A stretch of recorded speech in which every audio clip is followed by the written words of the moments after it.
1, 2, 2, 2 Grup G Mahasiswi IAKN Karutung. Berikut ini adalah saya akan membuat video untuk memenuhi tugas fakultas saya. Shalom anak-anak, kurang semangat. Ini kan masih pagi-pagi, masa dia langsung lesu, malas-malasan. Shalom anak-anak. Nah, seperti itu.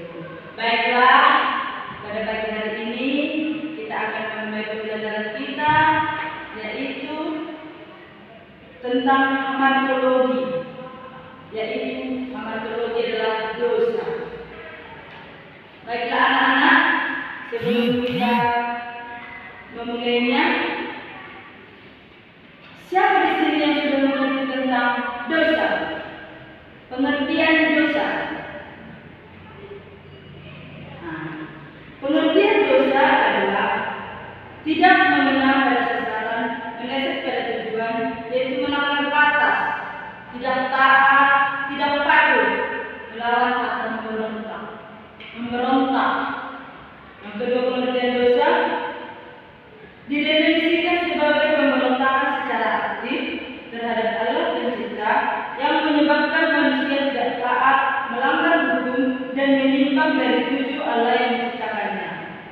Dan pengertian yang ketiga, dosa selalu berkontradiksi dengan keputusan Allah sehingga tidak dapat dipandang sepele, sebaliknya harus dipandang serius. Nah, itulah pengertian dosa. Berarti dosa itu adalah pemberontakan, ketidaktaatan terhadap Tuhan. Manusia itu jatuh ke dalam dosa sejak awal Adam dan Hawa ditempatkan di taman Eden. Dosa yang pertama kali dibuat mereka itu memakan buah larangan. Tuhan memberikan kebebasan.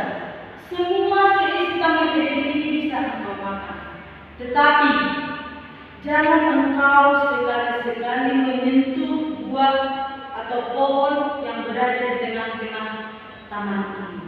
Begitu firman Tuhan kepada Adam dan Hawa. Tapi karena ada seekor ular yang menghasut Hawa dan berkata, ambillah buah itu. Buah itu manis, cobalah cicipi. Tetapi Hawa berkata, makanlah, buahnya manis, dan kamu akan sama seperti Tuhan Yesus, mengetahui yang baik dan yang buruk. Nah, anak-anak sekalian, begitu besar dosa kita. Bahkan kadang-kadang kita tidak mengenali dosa yang bagaimana saja yang kita perbuat. Kita banyak sekali melakukan dosa, bahkan dari hal yang terkecil. Hal yang terkecil sampai hal yang terbesar kita melakukan dosa. Tetapi dosa yang paling besar itu adalah membuat ibu kita atau orang tua kita menangis. Itu adalah dosa yang paling besar. Karena apa? Itu adalah dosa yang paling besar. Surga itu yang pertama. Surga itu ada di telapak kaki ibu. Betul tidak? Betul. Surga itu ada di telapak kaki ibu. Dan yang kedua, Tuhan yang bisa kita lihat itu adalah orang tua kita sendiri. Banyak sekali manusia yang berpikir, ibuku jahat, ibuku seperti ini, ibuku seperti ini, ayahku seperti ini. Tidak, kalau orang tua itu ada memberikan kekerasan kepada kita dalam mendidik kita, itu tentunya kita diberikan sedikit kekerasan karena kita jangan terlalu berleha-leha dalam kehidupan ini. Jika kita sampai lemah, kita akan menjadi serupa dengan dunia ini. Padahal Tuhan berkata, janganlah engkau sekali-sekali serupa dengan dunia ini. Kenapa Tuhan katakan itu? Karena dunia ini jahat. Dunia ini jahat, kejam. Jadi, anak-anakku sekalian, jangan pernah membuat dosa mulai dari hal yang kecil. Coba kita mengurangi, bertobat, membuat hal-hal baik. Hal-hal baik seperti menolong, membantu. Jangan karena si A berpikir, aku lebih pintar daripada si B. Nah, datang si B,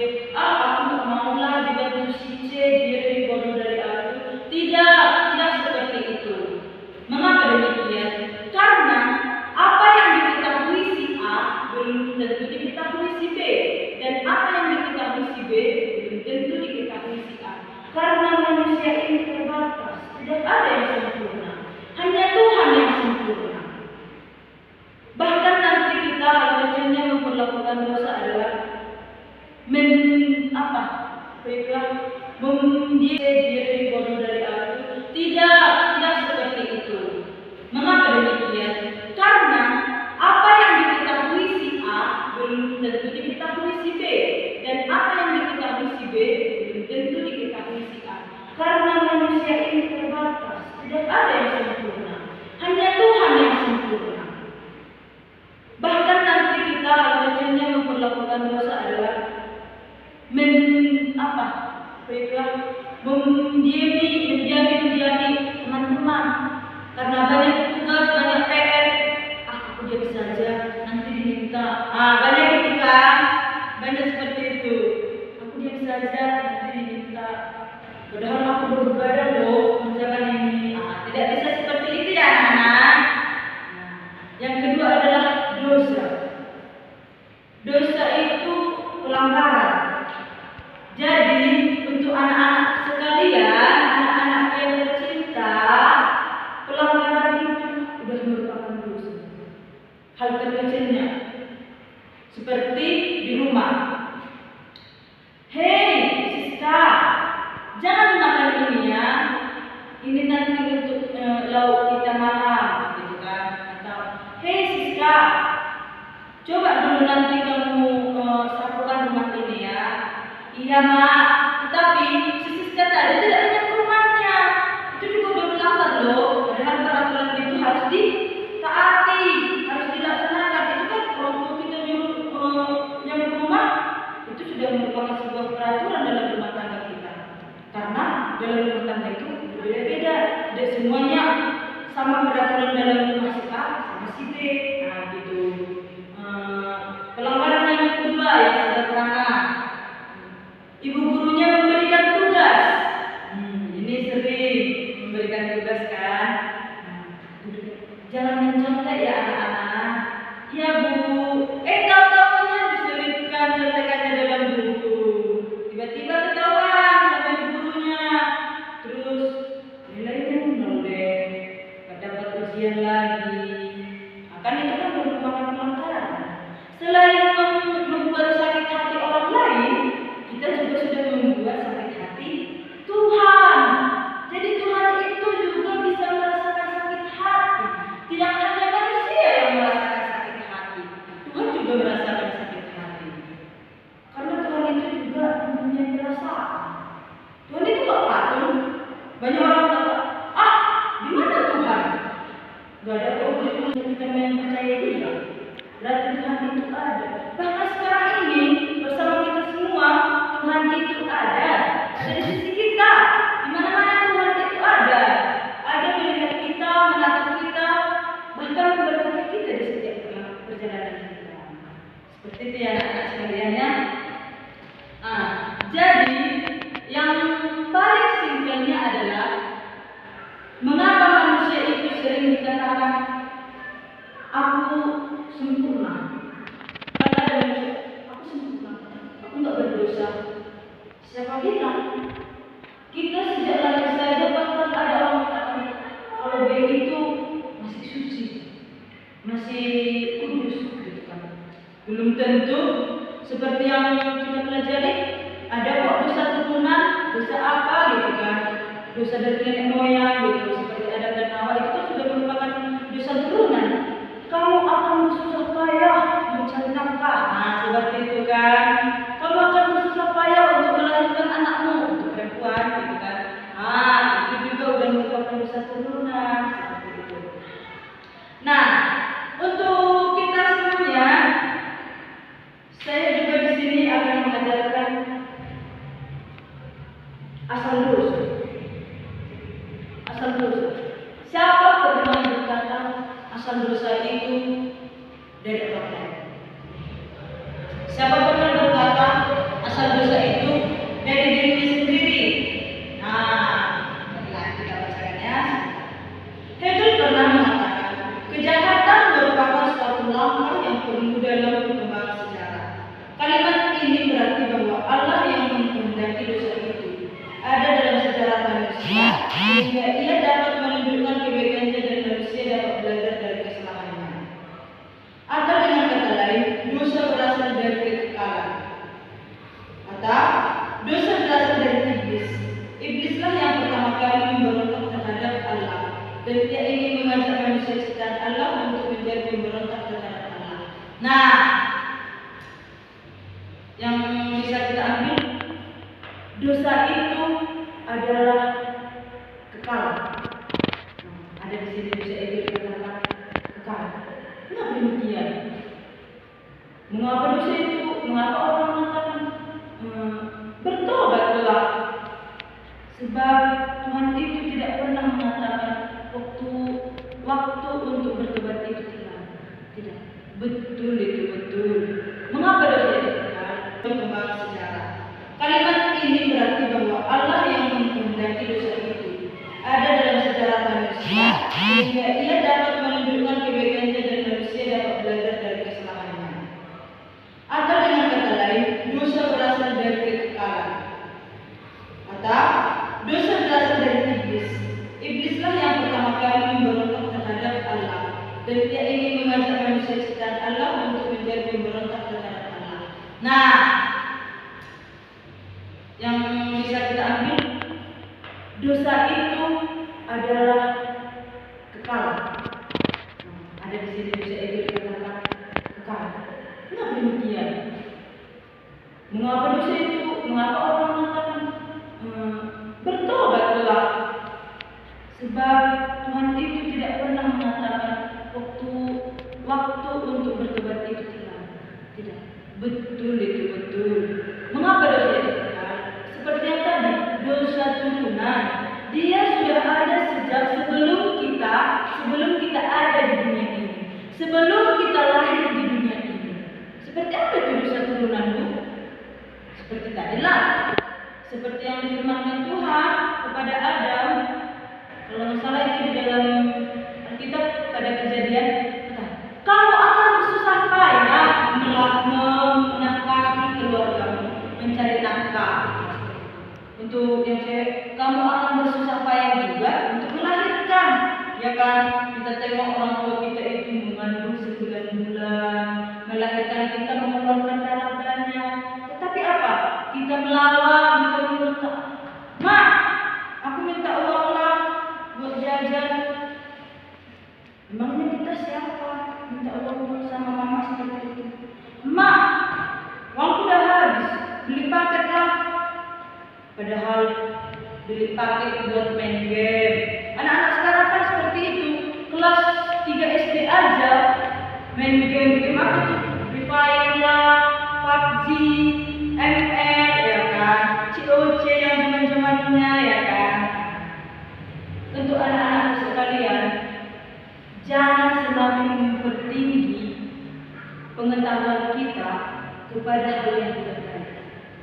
Kenapa demikian? Karena semakin kamu nanti berkata, sudahlah, bertobat itu tidak ada kata terlambat. Memang tidak ada kata terlambat. Tetapi jika kamu menunda-nunda untuk bertobat, kapan tobatnya coba? Bilangnya sekarang, besok aja lah bertobat ya. Emang bisa sih. Terus besok aja lah bertobat ya. Gak enak kalau sekarang tobat gitu. Emangnya harus kapan dia enak tobat? Tobat itu enak. Ada yang tobat enak. Banyak kok preman-preman. Kenapa tobat? Karena percaya sama Tuhan, percaya mujizat Tuhan.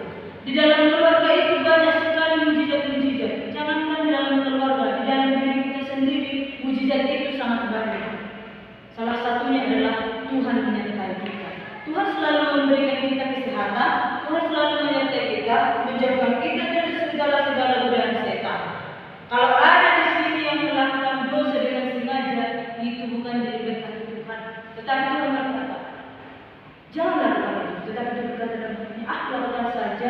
Dia lebih mendengar kata si iblis. Begitu ya anak-anak sekalian ya. Baiklah. Untuk itu, sebagai penutup dari sini, janganlah sesekali kita berbuat dosa ya. Jadi ada satu ayat Alkitab yang saya berikan, yaitu pada Mazmur 5 ayat 2. Berilah telinga kepada perkataanku ya Tuhan, indahkanlah keluh kesahku. Maksudnya di sini adalah berikanlah aku telinga. Telinga itu untuk mendengarkan firman Tuhan itu. Tetapi Tuhan berkata, janganlah kamu hanya sebagai pendengar, tetapi jadilah kamu sebagai pelaku firman Tuhan. Seperti itu ya teman-teman.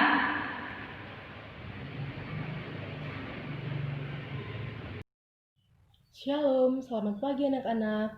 Hari ini Ibu akan menjelaskan materi yang telah disampaikan oleh Ibu Ayu pada hari yang lalu. Nah, sebelum Ibu menyampaikan materi-materi hari ini, terlebih kita satukan hati kita bersatu di dalam doa. Kembali Tuhan, kami mengucap syukur buat berkat dan kasih-Mu yang masih menyertai kami pada saat ini. Tuhan Yesus yang baik, berkati aktivitas kami hari ini. Engkau yang memperlancar segala aktivitas dan berkati pelajaran kami hari ini. Engkau yang campur tangan. Kami mengucap syukur dan berdoa hanya kepadamu. Amin. Oke, baiklah anak-anak, Ibu akan menjelaskan materi kita hari ini tentang hamartologi, doktrin tentang dosa. Pertama, Ibu akan menjelaskan apa itu dosa. Dosa adalah tindakan melawan hukum Tuhan. Dosa adalah tindakan manusia untuk mencelakakan atau mempersulit sesama manusia. Dosa adalah pola pikir yang berlawanan dengan pikiran Tuhan. Dosa adalah karakter yang bertolak belakang dengan karakter Allah. Dosa adalah pemberontakan kepada Allah. Dosa adalah sikap hati yang tidak mau mengalah dan tunduk. Selanjutnya, Ibu akan menjelaskan tentang aspek-aspek dosa. Aspek-aspek dosa ada 3. Yang pertama, dosa sebagai status. Yang kedua, dosa sebagai habitus. Yang ketiga, dosa sebagai aktus. Ibu akan menjelaskan ketiga aspek-aspek dosa ini. Yang pertama, dosa sebagai status. Secara status, sejak Adam dan Hawa, dosa sudah ada di hadapan manusia. Manusia adalah makhluk yang berdosa. Karena itu sekaligus seteru Allah. Dalam Roma 3 ayat 23 dikatakan, karena semua orang telah berbuat dosa dan telah kehilangan kemuliaan Allah. Ada pendapat yang mengemukakan bahwa bayi itu lahir seperti kertas yang putih. Akan jadi apa kertas itu nantinya tergantung dari yang menulis dan yang menggambar di atasnya. Pandangan tersebut adalah pandangan yang salah. Jika manusia berdosa sejak kandungan, bukan berarti dilahirkan sebagai bayi ia pun telah berdosa. Status keberdosaan melekat kepada setiap manusia yang ada di bumi dan tidak bisa lepas selama Allah sendiri tidak melepaskannya. Status ini pun diikuti oleh rasa yang bersalah. Seorang tetaplah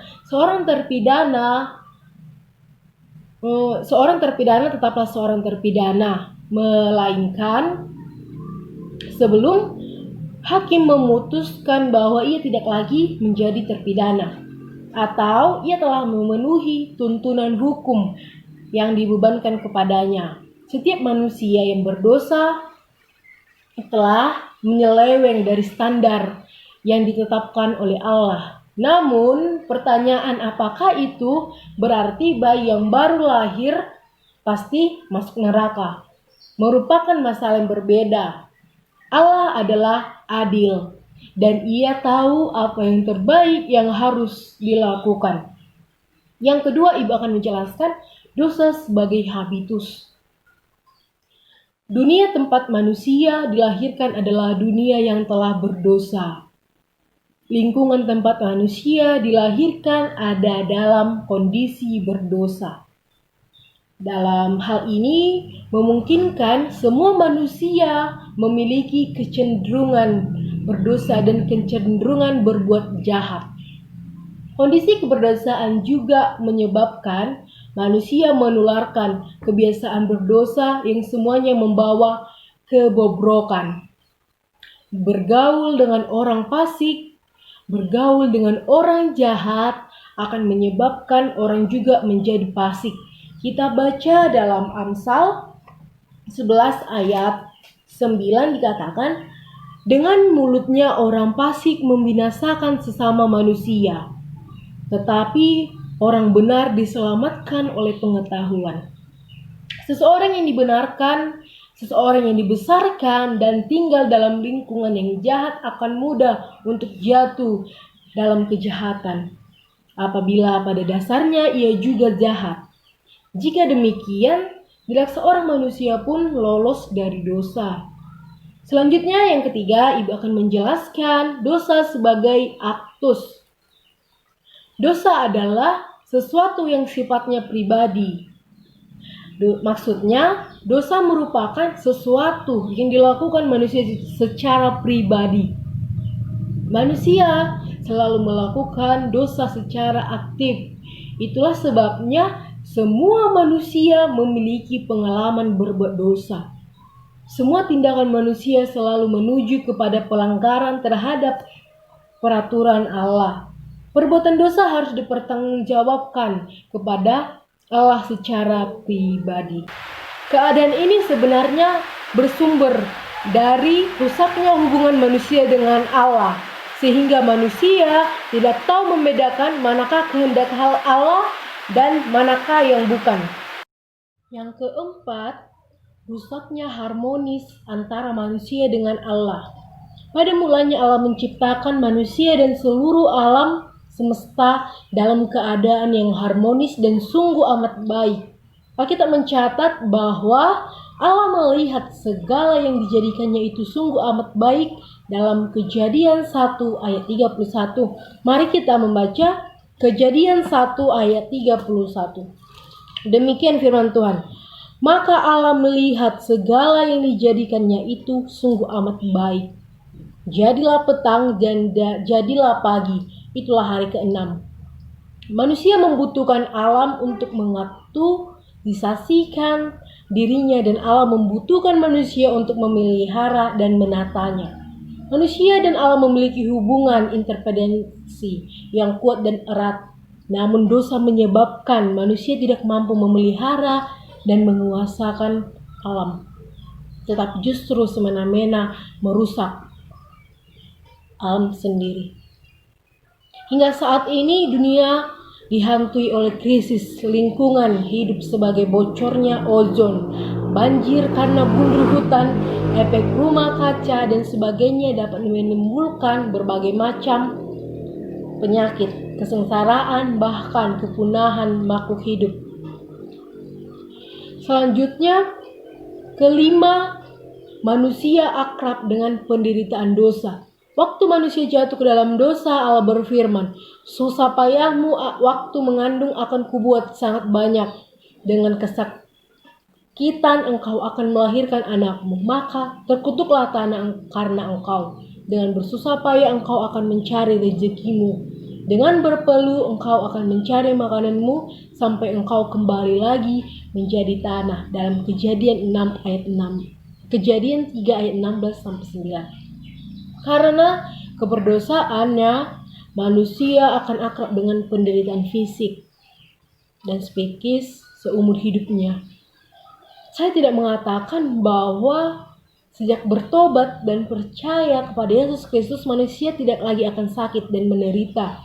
Keputusan untuk mengikut Tuhan justru diiringi dengan penderitaan yang harus dipikul. Penderitaan bersama Yesus justru mendatangkan kemuliaan surgawi. Sementara sejak manusia jatuh dalam dosa, Allah membiarkan manusia mengalami banyak penderitaan, sehingga penderitaan dengan manusia seumur hidupnya. Akibat dosa ialah hukuman dan penderitaan. Yang terakhir, akibat dosa ialah hukuman kekal. Dosa mendatangkan maut dan kebinasaan. Allah telah menyiapkan hukuman kekal sebagai tempat kekal manusia yang tidak kembali kepadanya, yaitu neraka. Manusia yang telah berbuat dosa akan masuk neraka. Di dalam neraka manusia mengalami terpisahkan dari Allah. Tempat ini merupakan tempat yang mengerikan, di mana manusia tidak akan mati lagi secara fisik. Ia akan menderita karena ada api yang tak padam-padam, ratap tangis dan kertakan gigi. Ada kegelapan yang mengerikan, serta ada ulat yang terus menggerogoti tubuh manusia berdosa. Jika manusia sudah masuk dalam neraka, ia tidak mungkin dapat keluar lagi, tidak mungkin ada kesempatan berdosa. Itulah adik-adik pengertian Syukur dan berdoa. Amin. Shalom, Tuhan Yesus memberkati. Shalom, selamat pagi anak-anak. Di sini Ibu akan memaparkan atau menerangkan materi yang unik, yaitu materi tentang doktrin hamartologi atau disebut dengan doktrin tentang dosa. Anak-anak sudah mengetahui dosa itu apa? Dosa bisa dikatakan sebagai pelanggaran hukum Tuhan. Dosa juga memberontakkan kepada Tuhan. Dan dosa juga dikatakan sebagai sikap tidak mau mengalah dan tidak mau hidup. Baiklah, di sini Ibu akan memaparkan tentang 7 dosa maut. Apabila dikatakan 7 dosa maut, bukan berarti dosa yang lain tidak berakibat kepada maut. Istilah ini menunjukkan bahwa inilah jenis dosa yang sering membuat manusia tidak mengalami kebahagiaan yang seharusnya. Inilah jenis-jenis dosa yang disebut dengan 7 dosa maut. Yang pertama adalah kesombongan. Sombong bukan saja berarti seorang yang begitu memamerkan apa yang dimilikinya dan tidak memilikinya atau disebut dengan tinggi hati.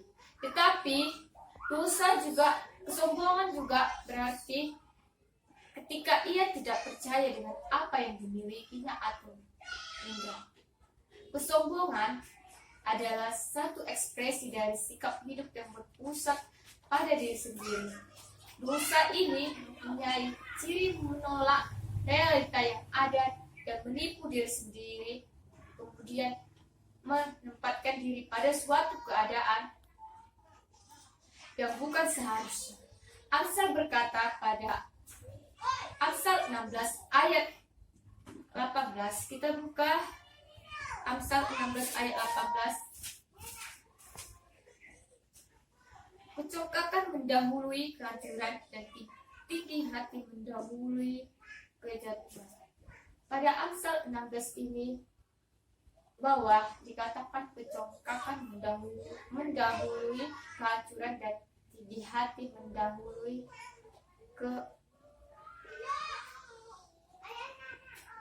kejatuhan. Kesombongan adalah dosa dasar yang menyebabkan perpisahan kita terhadap Allah dan diri kita sendiri dan dengan orang lain. Dan dari kemegahan hidup sebagai orang yang menyaksikan berkat Allah. Namun, Norman Ward berpendapat bahwa kesombongan membuat orang sukar diberkati Tuhan atau sukar untuk mendapatkan kebahagiaan dalam keluarga. Jadi anak-anak di sini, janganlah kita memiliki dosa kesombongan. Yang kedua, yaitu iri hati. Karena iri hati bisa membuat kita jauh atau putus hubungan kita terhadap Tuhan. Contoh di Alkitab, di tokoh dalam Kejadian, tokoh Alkitab yang mengalami sikap iri hati yaitu Kain. Kain mempunyai adik yaitu Habel.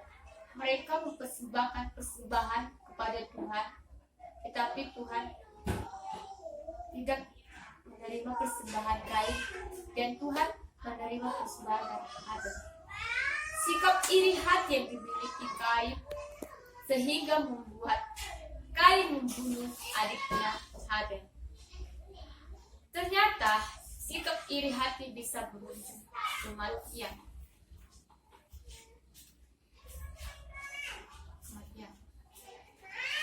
Reputasi orang lain menimbun harga dirinya, itu disebut dengan iri hati. Iri hati juga menunjukkan bahwa seseorang masih hidup dalam kedagingan. Bisa kita lihat dalam Galatia 5 ayat 20. Mari kita buka Galatia 5 ayat 20.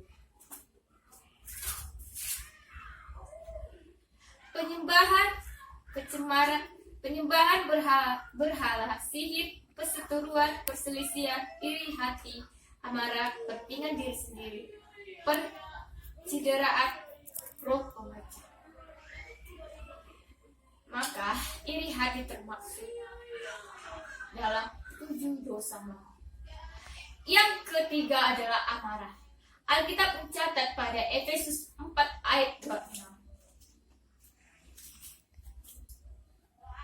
Dikatakan pada Efesus 4 ayat 26.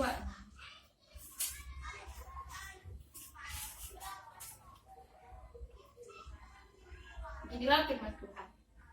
Apabila kamu menjadi marah, janganlah kamu berbuat dosa. Janganlah matahari terbenam sebelum padam amarahmu. Amin. Jadi, ketika kita marah, janganlah sampai berlama-lama atau berlarut. Karena amarah bisa menimbulkan rasa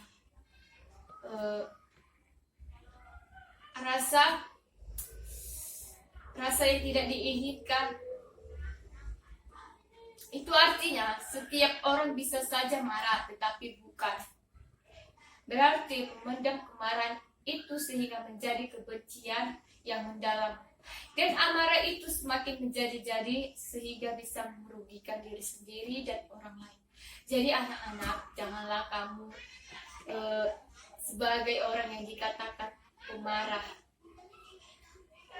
Baiklah, kita harus sabar dalam menghadapi segala yang membuat kita jadi marah.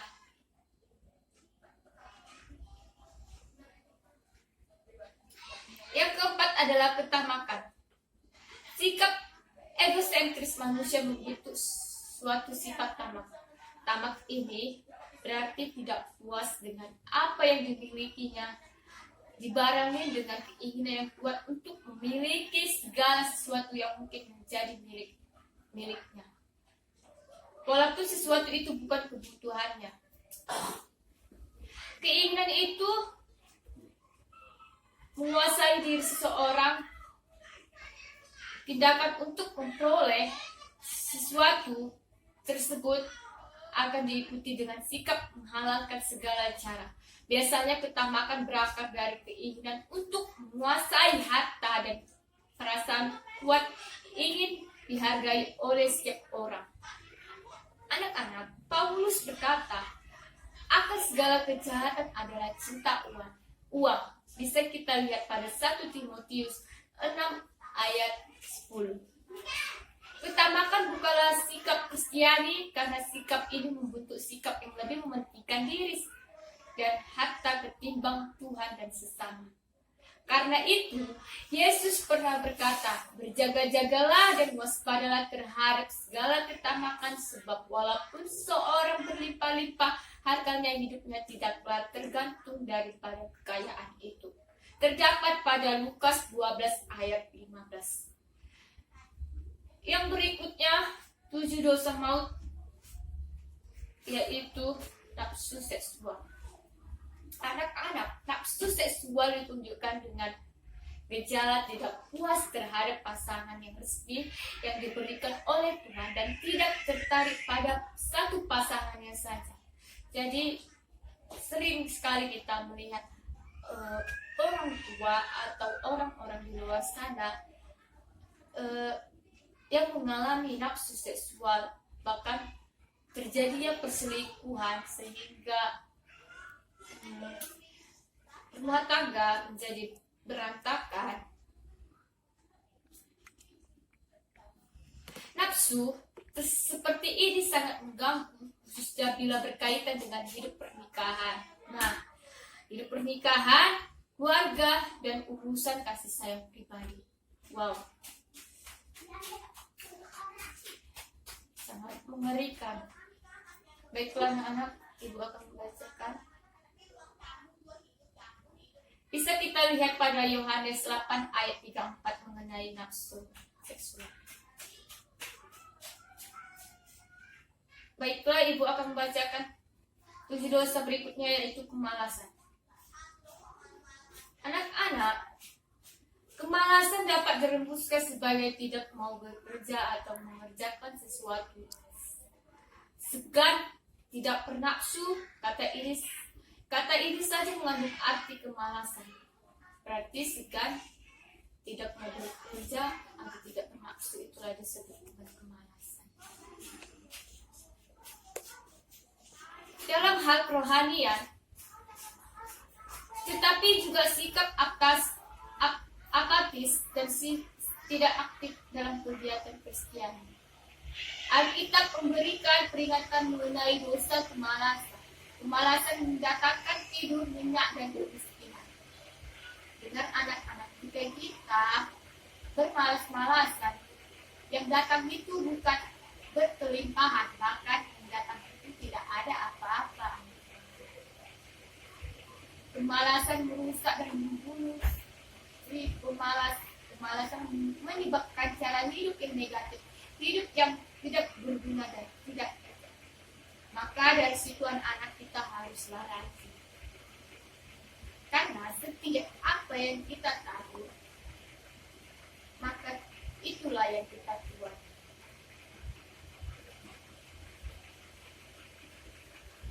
Yang terakhir, 7 dosa maut, yaitu kerakusan. Kerakusan adalah ekspresi manusia yang kehidupannya hanya mementingkan diri sendiri. Sifat ini adalah ekspresi seorang yang hanya mementingkan harta di atas segalanya. Pikirannya semata-mata tertuju kepada pikiran dunia. Bisa kita lihat dalam Filipi 3 ayat 19. Filipi 3 ayat 19.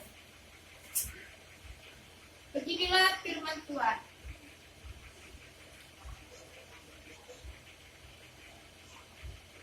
Kesudahan mereka ialah kebinasaan, Tuhan mereka ialah perut mereka, kemuliaan mereka ialah aib mereka, pikiran mereka adalah semata-mata tertuju kepada perkara dunia. Jadi, dari kesimpulan 7 dosa maut ini, janganlah kita tanamkan di dalam diri kita, karena dapat mengakibatkan putusnya hubungan kita terhadap Tuhan dan terhadap orang lain. Ibu akan melanjutkan. Tadi kan 7 dosa maut. Di sini ada jalan keluar dari dosa. Berarti ketika kita melakukan dosa, ada juga jalan keluarnya, ya anak-anak. Bapak Gereja Agustinus pernah berkata, pertama, bahwa dosa itu adalah realita yang tak dapat dihindari oleh manusia. Hal ini senada dengan ungkapan Paulus yang berkata bahwa semua manusia telah berdosa dan telah kehilangan kemuliaan Allah. Terdapat pada Roma 3 ayat 23. Yang kedua,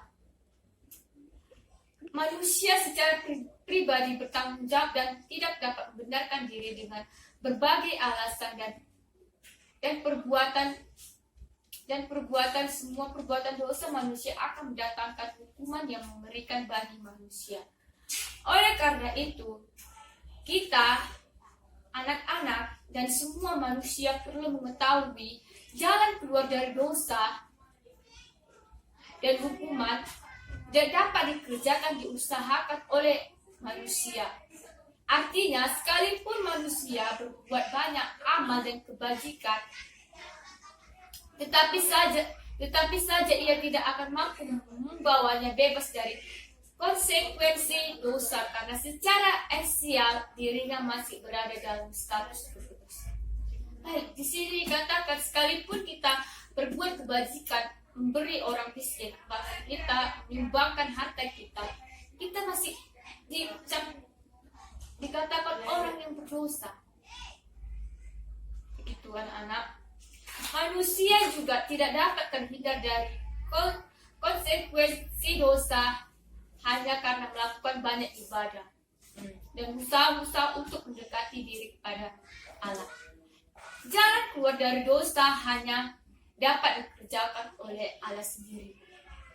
Betul sekali, tidak ada jalan keluar manusia untuk keluar dari dosa selain Allah sendiri.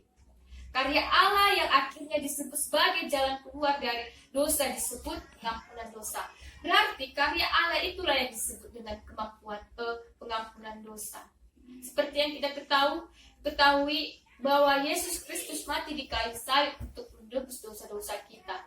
Artinya kita tidak dapat menanggung dosa kita sendiri, hanya Yesus yang dapat menanggung dosa kita sendiri. Manusia tidak memiliki kekuatan, hanya Tuhan yang dapat menanggung dosa kita.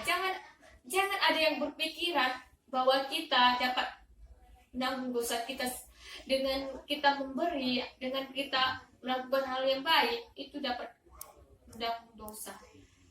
Tidak, karena Tuhan yang dapat menanggung dosa kita sendiri.